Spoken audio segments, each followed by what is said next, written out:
Good evening, brothers and sisters. Let us include in our prayers the following intentions. For the Thanksgiving of Our Lady of Lourdes Chapel Community Deca, a powerful shift of prayer. Mr. and Mrs. Marlon and Rose Garcia for their 26th wedding anniversary. Father Raul de los Santos ordination anniversary. Mr. and Mrs. Gardy and Joey Love for their 38th wedding anniversary. Lito and Lori Sapangbato. For the birthday Thanksgiving of Cherry Angela Val, Marietta Nuki, Madeline C. Palomar, Jason Capati, Louie Ramos, Jake Dorello, Lizette Nuki, Engineer Ferdinand Macapagal, Edith Laos, for the special intentions of Patricia Marie and Bata, Larissa Tolosa, Eduardo and Beth Palo, Abigail Rain and Augusto Hamayon, Mark Homer Munoz, Herminia Lynette Lupum and family, Phil Janet Castro and family, Bernie J.B. Hanson and family, Helen David, Tita Bermudez, Eleanor Ventura, Jeremy Roberts, Arman and Marla Tam, Rosana Reyes, Jeannie and Inday Santo Domingo, Patrick and Sarah Boquinto.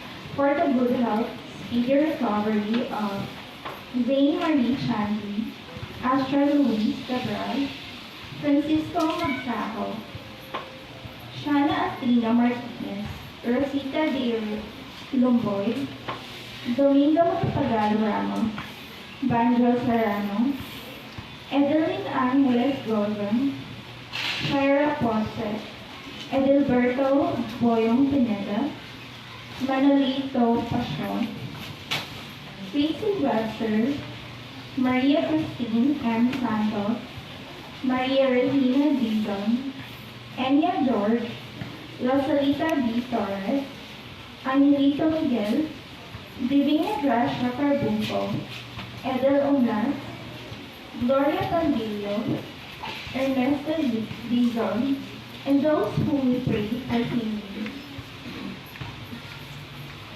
For the eternal repose of the soul of Lolita Pangan, Susana Beloso for the death anniversary, Miguel Aponte, death anniversary, Rosalina T. Logroño, Buenaventura Delantor Jr., Jaylene Francisco Manalang, Maria Monica Bata, Remedios Saldana Calilum, Rito Calilum Cortado, Rico S. Calilum, Mara Calilum, Hinemino and Asuncion Umlas, Faustino Santa Maria Jr., Luciana S. Soloria, Elena Perico, Vicente and Ellen Pampanga, Alex Resurrection, Alejandro and Milagros Resurrection, Magno and Francisca Hipolito, and all the poor souls in purgatory.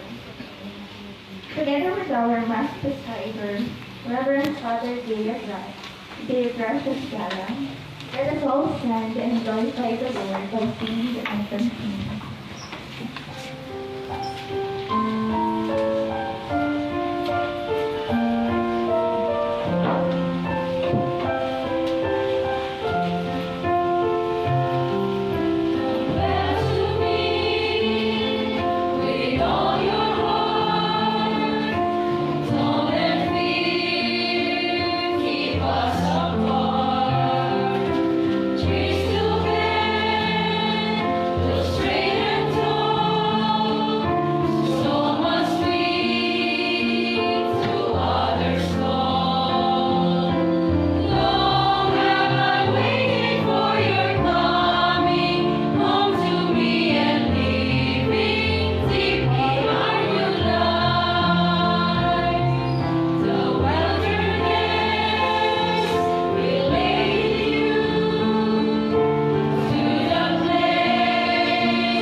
Spirit, amen. The Lord be with you. And with your spirit. Good evening po. Salamat sa grasya ng ating pagsasakripisyo sa ating istasyon, Station of the Cross. Maraming iba sa inyo, masukit kay Parang sa ating pinagdaanan ng mga stasyon. Salamat sa ating sakripisyo. Pagpatuloy po natin sa sakripisyo ng Santa Misa, ang pinakamataas na antas ng ating pagdarasal bilang simbahan. Mga kapatid, tayo ay nagkakasala pag tayo ay nagagalit. Nasasaktan ng iba sa ating galit. Pag gusto nating makuha ang isang bagay na hindi naman tayo nakahandang magsakripisyo, mag-alay ng oras, sa mga panahon hindi tayo naging tapat bilang katiwala ng Diyos. We ask the Lord for pardon. Sa lahat ng ating mga pagkakasala, tayo ko lahat ay confess to Almighty God. My brothers and sisters, that I have greatly sinned, in my thoughts and in my words, in what I have done and in what I have failed to do. In my fault, through my own serious fault. Therefore I ask Blessed Mary, ever Virgin, all the angels and saints, and to my brothers and sisters, to pray for me, the Lord our God. May Almighty God of mercy on us, forgive us our sins, and bring us all to everlasting life. Amen.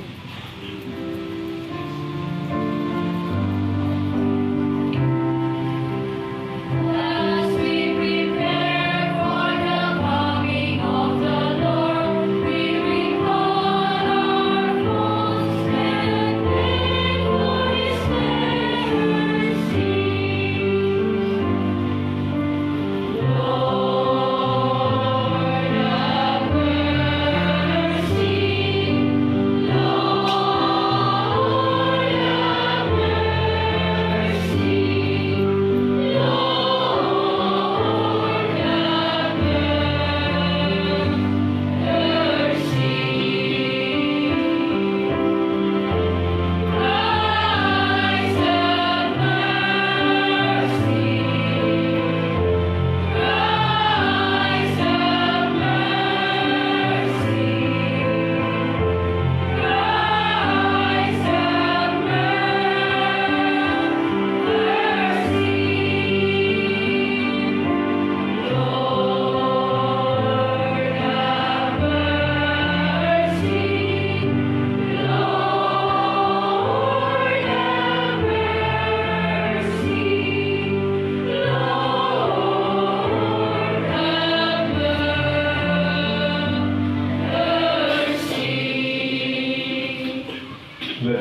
So lahanin po natin ang ating intensyon, ang ating devotion sa ating misa, sa ating sakripisyo ngayong panahon ng Quaresma. Let us call to mind our intention. Let us be reminded of our personal prayer. Clothe us, Lord God, with the virtues of the heart of your Son, and set us aflame with his love, that conform to his image, we may merit a share in eternal redemption. We ask this through our Lord Jesus Christ, your Son, who lives and reigns with you in communion of the Holy Spirit, God, forever and ever. Amen. Please be seated for the liturgy of the word.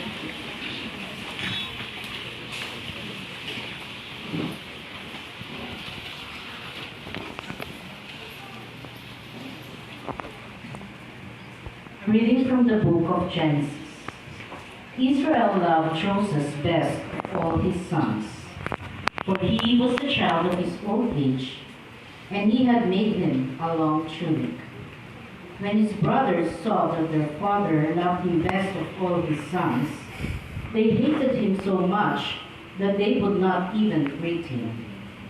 One day, when his brothers had gone to pasture their father's flocks at Shechem, Israel said to Joseph, "Your brothers, you know, are tending our flocks at Shechem. Get ready, I will send you to them."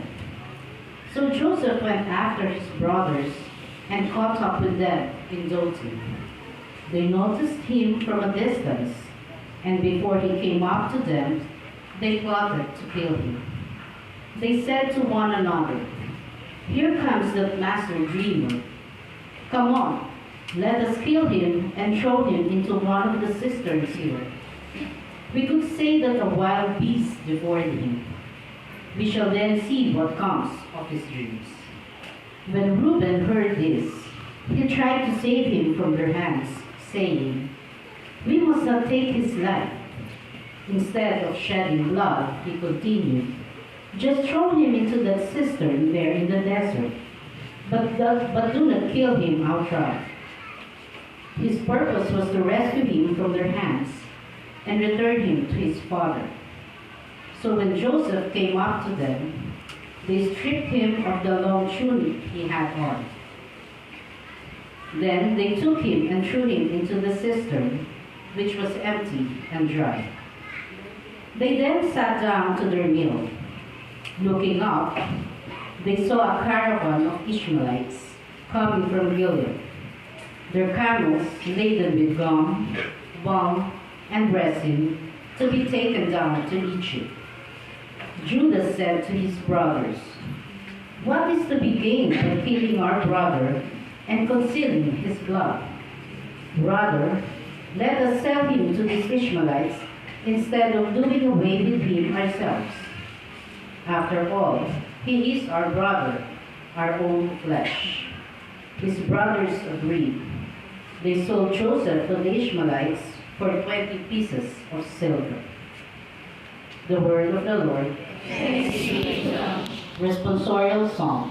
Let our response be, "Remember the marvels the Lord has done." Please repeat. Remember the marvels the Lord has done to us. When the Lord called down a famine on the land and ruined the crop that sustained them, he sent a man before them, Joseph, sold as a slave. Response. Remember the marvels the Lord has done. They had weighed him down with fetters, and he was bound with chains, till his prediction came to pass, and the word of the Lord proved him true. Response. Remember the marvels the Lord has done. The king sent and released him. The ruler of the peoples set him free. He made him lord of his house and the ruler of all his possessions. Response. Remember the marvels the Lord has done. Please stand.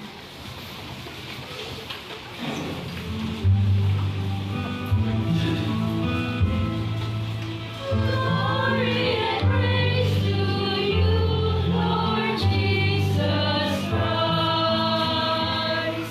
Glory and praise to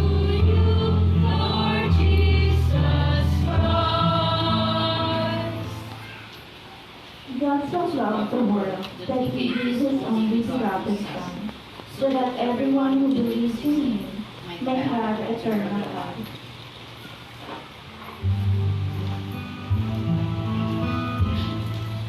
Glory and praise to you, Lord Jesus Christ. Glory and praise to you, Lord Jesus Christ. The Lord be with you. And with your spirit, A reading from the Holy Gospel according to Matthew. glory to you, O Lord. Jesus said to the chief priests and the elders of the people, "Hear another parable. There was a landowner who planted a vineyard, put a hedge around it, dug a wine press in it, and built a tower. Then he leased it to tenants and went on a journey. When vintage time drew near, he sent his servants to the tenants to obtain his share of the produce.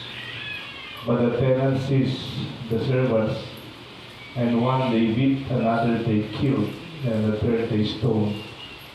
Again he sent other servants more numerous than the first, but they treated them in the same way. Finally his son was sent to them, thinking they will respect my son. But when the tenants saw the son, they said to one another, 'This is the heir. Come, let us kill him and acquire his inheritance.' They seized him, threw him out of the vineyard, and killed him.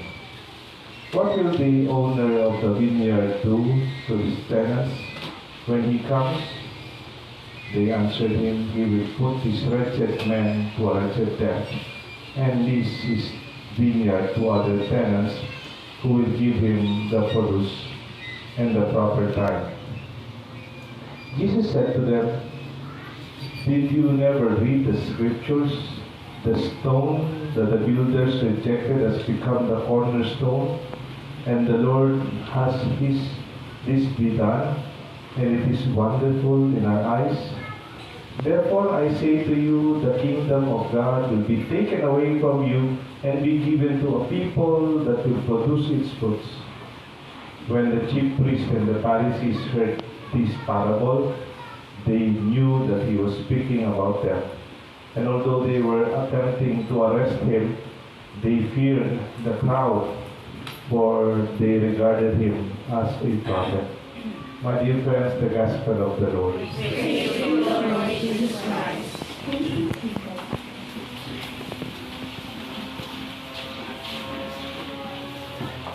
In the name of the Father, and the Son, and the Holy Spirit. Magandang gabi po sa inyo. Do you hate someone? Meron ka bang parang kinagagalitan na matinding galit?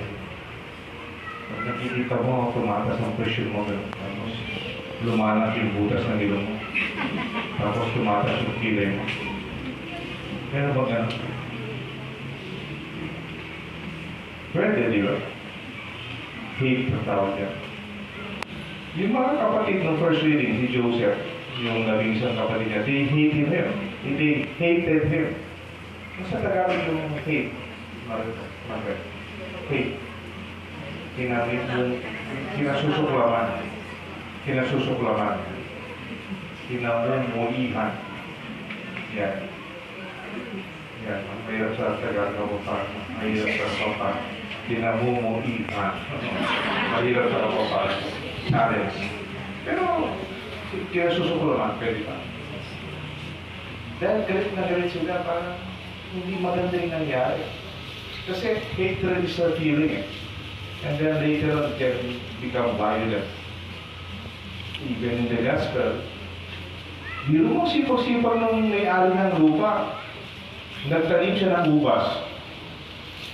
Nilagyan ng bako, they put a hedge around it. Gumawa siya ng wine press, yung paggawa ng alak. Tapos nagawin pa siya ng tower to protect the place. Tapos bigyan siya, ready na. Ano lang, babantay na lang kayo. Tapos mag-gas na lang kayo. Hindi na kayo nagtanim, hindi na kayo nagbungkal, hindi na kayo namuhunan. Pero nung pinapakuha ng may-ari, kanyang parte, no? Panahon ng harvest, aba, sinakta nila, pinatay pa yung isa, yung mga pinadala, yung nakalilang nagtiwala sa kanila. Nagpadala siya pag mas marami, ganoon din pinadala niya yung anak niya, pinatay pa. They were so envious, ito, magmamana, patay natin. Isn't that a lot of anger, hatred, and even selfishness in their heart? Ako, suggestion ko, tanggalin niyo na po sa vocabulary. Sa vocabulary ninyo yung hate.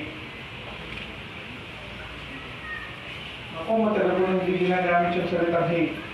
At least for me, siguro, kahit nagalit ka na lang. Maternal ka, pero hate. Kasi when you hate, ikaw mismo natatamaan. Tingnan niyo, pag parang kang galit, when you hate, nagsisikrit ng acid ang pangin mo, yung dumos kayo na Pampanga, sa tagal yung dumos, Dr.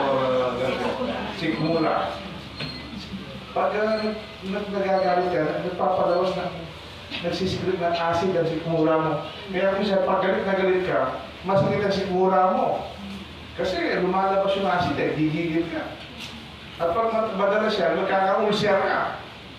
Kasi yung acid, kunyari acid, lagyan mo ng acid, lagyan mo ng acid yung karne. It will deteriorate. Ganon din yung sikmura natin. Pag madalas siya nagagalit, sigurado magkakasakit ka. Ikaw mismo. Kaya nga, siguro, suggestion ko, pag ikaw yung nagagalit, wala naman nangyayari sa pinagagalitan mo. Ikaw ang durusa. Maganda pa, magkapampangan na kayo. Tanggalin niyo yung hate. Sa Pampanga, 8 lang. Kinain na lang. Kumain ka na lang para hindi masakit itong sikmura mo. 8. I ate you. Kinain kita. Yung 8 is Pampanga na kinain, kumain. Pero yung hatred, hindi po yata bagay sa mga Kristiyano. Tingnan mo si Kristo, hindi niya ginamit na salitang hinamumuhiyan o yung kinasusuklaman ang mga taong nagpako sa kanya. Hindi ba? Sabi niya, Lord, Father, forgive them for they do not know what they do. Patawaran po sila. Kahit na masakit ang katawan ni Kristo sa nangyari sa kanya, pero mapayapa kanyang kalooban at ang kanyang isip. Kaya kung may ulcer ka, siguro, may kinagagalitan ka. Kaya nga po, when there is selfishness, it self-destructs. Pag namumuna yung sarili, darating panahon, nasisira din tayo. When a person hates, when a person is greedy and selfish, kapag Casper, hindi nila binigay yung para sa may lupa. They implode. Nakita niyo yung salitang implode? Ano yung mas pamilyar sa inyo? Explode. Explode. Yung puputok sa sasabog sa labas. Pero pag ikaw puno ng galit, there is greed, there is anger, you will implode. Yung sa kalooban mo kung gagalit, ang kasiraan, hindi galing sa labas. Kaya nga po itong mga pinagkatiwalaan ng Panginoong may lupa, they imploded. Sila mismo. Kasi huwag kayo matakot sa mga taong selfish. Darating ang panahon, nasisira din sila.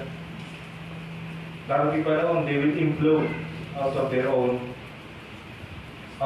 own selfishness. Siguro gusto nila maging mayaman kagad. Siguro gusto nila maging sala na yung lupa. Gusto nila kanila lahat yung mga the wine that they were able to produce. Hindi pwede yun eh. Kahit yung tagumpay, dapat konti-konti. Step by step. Parati ko sinasabi, there are no elevators to success. You have to take the stairs. Step by step, floor by floor, floor by floor. Wala pong elevator sa tagumpay. Pindot mo lang. 15th floor. Hindi po ganun. Kailangan talagang kung step by step, susungan ako. Dito ka ng kapak. Kasi nga, pinunta mo yung kapitan eh. Yung kapitan, Sapangbato. Yung kapitan Mario. Yung pasubo mo. Kasi dati, opisina niya, nasa second floor lang. Ngayon pala, nasa third floor siya nag-wakay. Ngayon mapasubo na ako, susunga ako, step by step. Step by step. Walang elevator, walang escalator. Pero nakanaos naman po ako. Ganyan talaga yung buhay. Sabi ni Winston Churchill, dati Prime Minister ng Great Britain, others dream to be successful. But there are those who wake up and work hard for it. May mga nananaginip na maging matagumpay, pero may gumigising at pinagtatrabuhuan nila kanilang tagumpay. And you know the difference, my dear friends. Kaya nga sana when we partner with other people, pinagkatiwalaan ka. Katiwala tayo lahat na naman ang meron mo. Pinagkatiwala sa'yo. Sana maging maganda yung pangalan mo. Huwag natin sirain ang tiwala ng mga tao sa atin. Kahapon, nag-attend ako ng seminar, Young Entrepreneurs of Pampanga. Yung speaker, galing niya. Sabi niya, ako minsan kung nagipag-partner ako, ang prinsipyo ko, pag nagipag-partner ako sa negosyo, negosyante siya. Ang prinsipyo ko, sana pag naghiwalay kami, we are both smiling. Kunyari, mayroon kang kapartner, may nagpagawa sa'yo ng damit, nagpagawa sa'yo ng bahay, nagpagawa sa'yo ng, nagpaluto sa'yo ng specialty mo. Yung partnership mo yun, kung maghiwalay kayo, masaya ka, masaya din siya. Hindi yung masaya ka, galit siya sa'yo. Kaya galit siya, masaya siya, hindi pwede yun. Partnership as joyful as possible. Kaya dito, sa Pampanga, gero rabiado, ginarabiado. Naging parang dito advantage of the goodness of their owner. Kaya nga po, sana yung kahit may problema tayo, mahirap, kahit araw-araw mabigat, darating ang panahon, magiging grasya din yan. Bigyan ng example na eh. Kilala niyo po si Eric Buhain. Kapigitan kita, Eric Buhain. Siya yung Pilipino na magaling sa swimming. Nakarating siya ng Olympics. I think, hindi wala kung nakaroon siya ng third o at least naging siya Olympics at nagkaroon siya ng medal sa swimming. Di ba kasi Pilipino, marami nang lumaban sa swimming sa Olympics, hindi sila nananalo. Nagsashower na yung kalaban nila, sila lumalangoy pa. Nagsasara na yata yung stadium, lumalangoy pa sila, mabagal masyado. Pero si Eric Buhain, ang laki lalaki, nanalo sa Olympics, international yan. Isa sa mga pinakamabilis na lumangoy, no? Alam niyo saan nanggaling yan? Hindi naman na inisip na magiging champion siya o magiging magaling siya sa Olympics. At dito sa Pilipinas, nananalo siya, nakarating sa international. Kaya siya marunong mag-swimming kasi nung bata siya, may asthma siya. May asthma. Asthmatic siya. Parang iba yung ibang taga Sapangbato, asthma, may asthma, ask my wife. Asthma. Sabi ko muna kasama ko, ask my wife. Pero ito talagang may asthma siya. Ang sabi ng doktor, dahil bata pa siya, ganyan kalaki. Sabi ng doktor sa nanay niya, Mami, itong anak mo may asthma. Ang talagang gamot dyan, hindi gamot na iniinom. Pag swimming mo siya, pag nag-swimming ka, pwede siya ng araw-araw, pagkatapos siya pasok, mag-swimming siya, para lumakas sa kanyang baga, lumakas sa kanyang katawan, lumakas sa kanyang resistensya. Ayun, sinasama ng nanay niya doon sa may swimming pool. Nagsiswimming yung bata, hindi para maging Olympics. Champion din para lang mabuhay kasi may asthma eh. Ayun, nagustuhan ng bata, swimming. Aba, nagkaroon ng alipunga, hindi wala po yan. Hindi po. Nagkaroon ng kaliskis, hindi rin po. Nagkaroon ng medal. So sinasabi ko, minsan, tingnan mo, kailan pa ba naging grasya yung asthma? Hindi, di ba? Pero kung tignan mo, yung pinagalingan ng kanyang tagumpay, yung kanyang sakit. Kung minsan, kung tignan natin, ang naging matagumpay, hindi naman kagad nangagali sa kakalingan, o magandang plano. It only begins with something that we don't understand. Sana tayo ay maging community ng mabuting balita. Kahit may problema, pakayag natin kung maganda. Yung nakakalakas ng loob, hindi yung nakakasira. Magtapos na po ako. Gusto ko kayo pumili. Anong gusto mo? Maging kang bumblebee? Bubuyog? Hindi masyadong sexy yung mga bubuyog. At least yung mga bubuyog, palipat-lipat yan. Di ba? From one flower to another bulaklak to another flower. Yan, ang halaman na yan. Marami siyang kulay-kulay, marami siyang dahon. Pero pupunta niya yung pinakamaganda sa halaman yung bulaklak. At saka kukunin niya yung pinakamatamis doon, yung nectar. Magkukolekta siya ng matamis sa mga bulaklak. Tapos iuwi niya sa kanyang colony. Idadala niya para may makakain sila, lalo yung gaya nila. Tapos kukunin natin, gagawin natin honey. Di ba? Ang iniipon nila yung matamis. Yung pinupunta nila yung maganda. At yung naipon nilang matamis, mula sa maganda, iuwi nila sa kanilang colony, hindi lang para sa kanila. Ganda nun, no? O itong isa naman, langaw. Fly. May fly. Yung fly naman, yung langaw, palipat-lipat din sila. Hindi sa bulaklak. Ha? Basura. Kung saan yung mabaho, kung saan yung marumi, kung saan may mikrobyo. Kaya nga pag dumapo yung langaw sa kape, kahit gusto ko yung kape, papalitan ko, di ba? Kasi sigurado, hindi mo alam siya kaya langaw na yun eh. Pag nakakita ng langaw, gusto mong, di ba? Kasi ang kinakalat nila, marumi. Hinahanap nila, yung mabaho. Hindi maganda. Kaya nga, pag nakita mo lang, di ba? Nakita po niyo? Anong gusto niyo? Maging langaw o maging bubuyog? Bulaklak. Kasi may mga tao parang langaw eh. Kinakalat nila yung mabaho sa ibang tao. Di ba?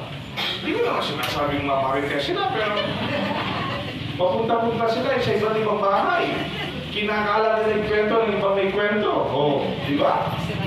Kasiraan ng yung mga nabaho. Hindi ba tawag doon? Parang langaw? Hindi. At ang mahirap na doon, mag-ingat kayo. Kunyari, pupunta sa iyo yung nagpukwento ng ibang tao, tapos patingin-tingin sa bahay mo.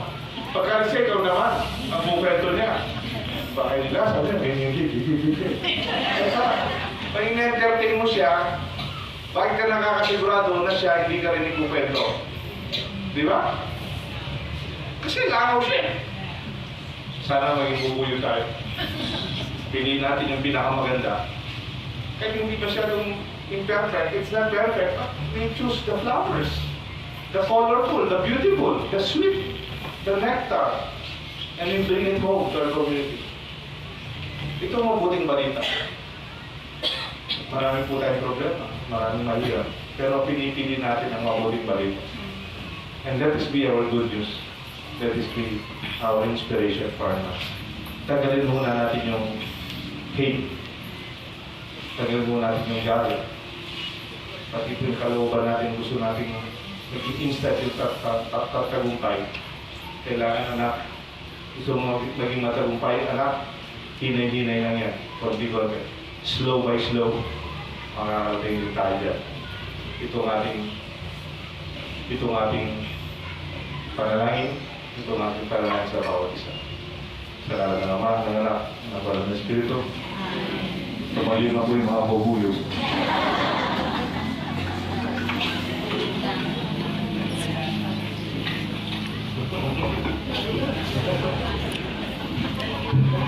The parable of the tenants reminds us that we are tenants working in the vineyard of the Lord, who awaits to be rendering Him the fruits of our desire. For every prayer we shall answer, Lord, hear our prayer. Tayo po lahat. Lord, hear our prayer.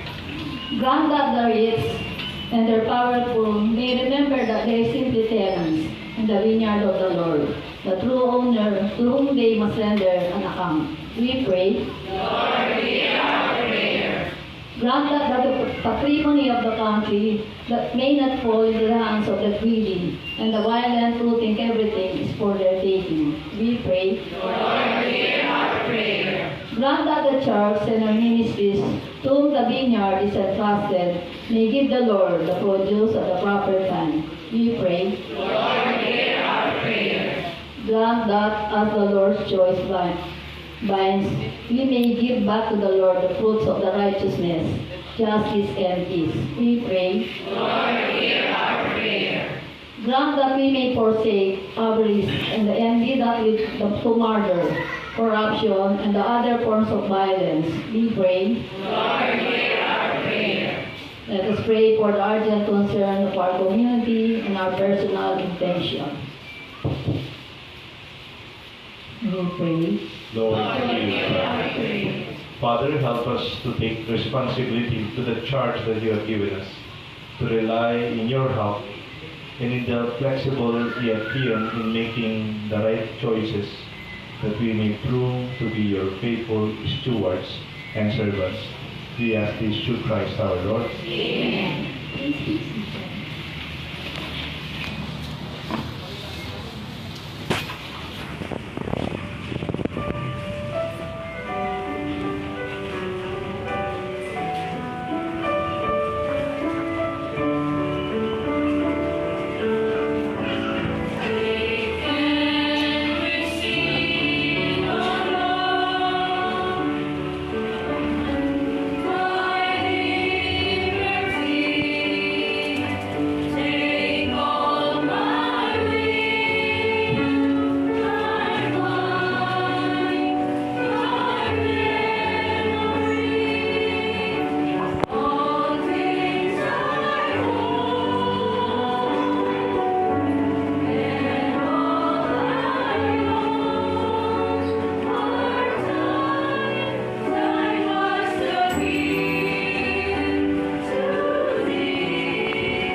Pray, my dear friends, that this sacrifice may be made acceptable to God the Almighty Father.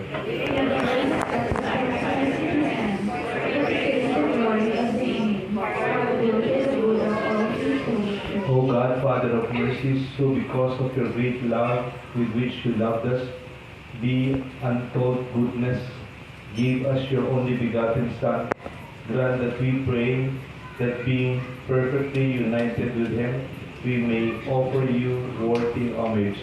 We ask this through Christ our Lord. Amen. The Lord be with you. And with your spirit. Lift up your hearts. Lift them up to the Let Lord. us give thanks to the Lord our God. It is right and just. It is truly right and just, our duty, our salvation, always and everywhere, to give you thanks, Lord, Holy Father, Almighty and eternal God, through Christ our Lord. For by your gracious gift each year, your faithful await the sacred Paschal feast with joy of mind made pure, so that more eagerly intent on prayer and on the works of charity, and participating in the mysteries by which they have been reborn, they may be led to the fullness of grace, and by that you bestow to your sons and daughters.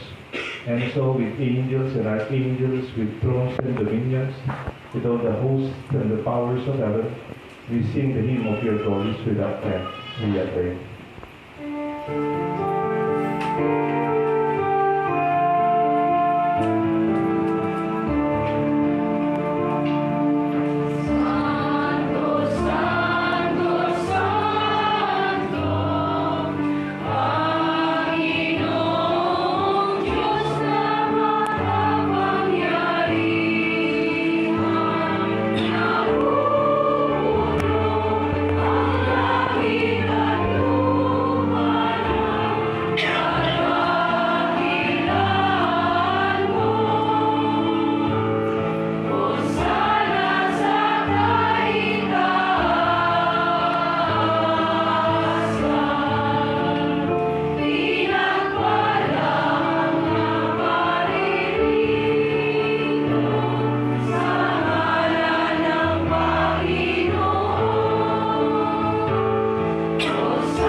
Lagay na lang natin kanang kamay natin malapit sa ating puso.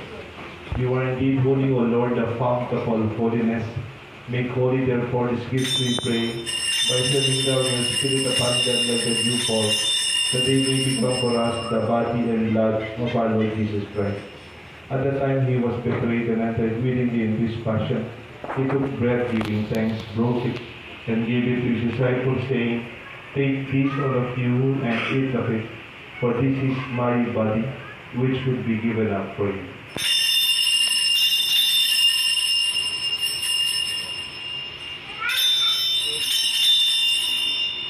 In a similar way, when supper was ended, he took the chalice, once more giving thanks, he gave it to his disciples, saying, Take this, all of you, and drink from it, for this is the chalice of my blood, the blood of the new and eternal covenant.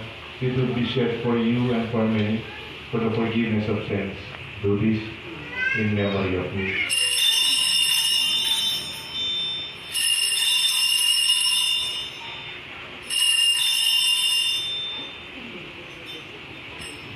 Let us proclaim the mystery of faith.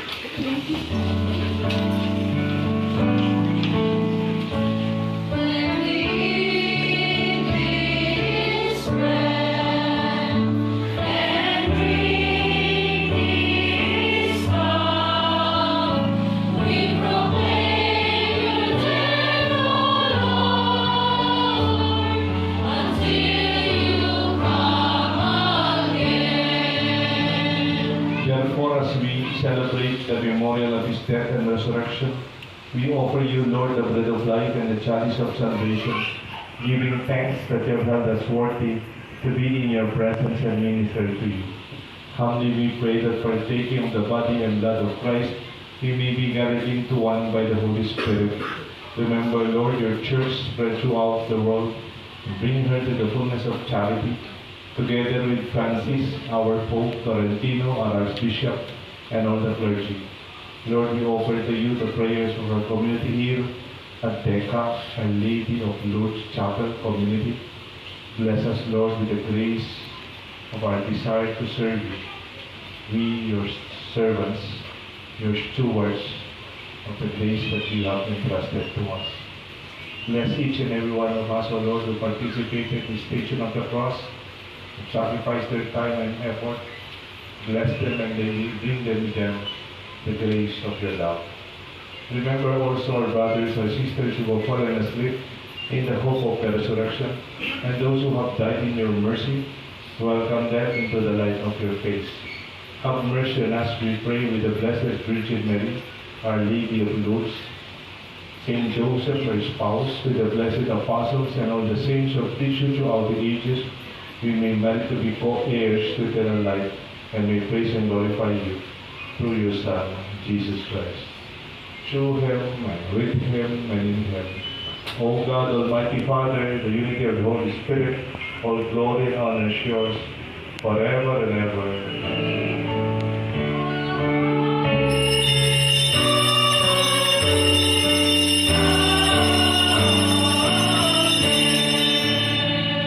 Savior's command and formed by divine teaching, we dare to call God our Father.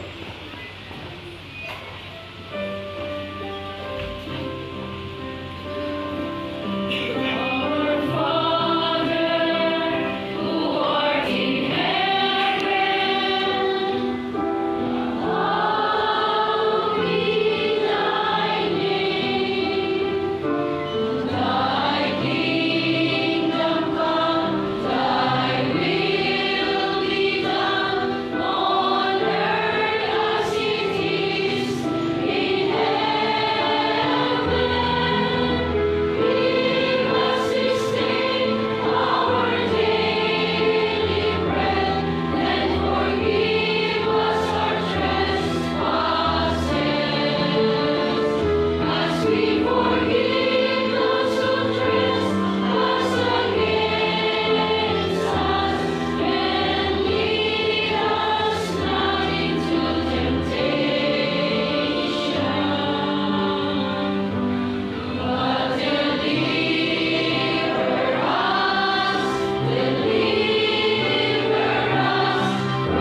Deliver us, Lord, from every evil.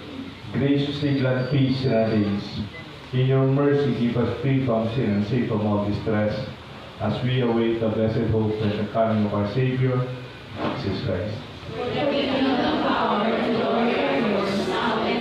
Jesus Christ, you said to the apostles, I leave you peace, my peace I give to you. Look not on our sins, but on the faith of your church, and grant us the peace and unity of your kingdom, where you live forever and ever. Amen. The love and peace of the Lord be with you all. And with your spirit. We greet each other, my dear friends, with a sign of peace.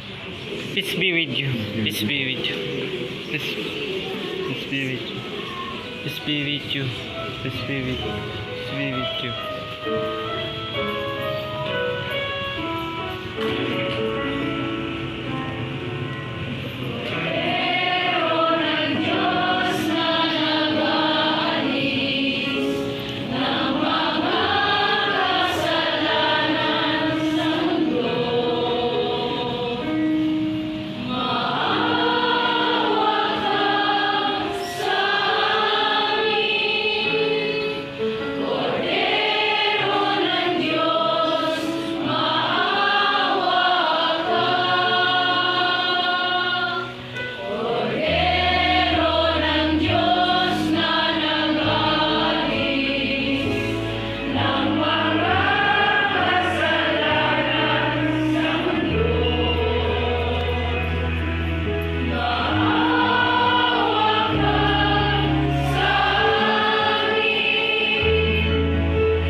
Behold the Lamb of God, behold him who takes away the sins of the world. Blessed are those called to the supper of the Lamb. Lord, I am not worthy that you should enter under my roof, but only say the word, and my soul shall be healed.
Please stand.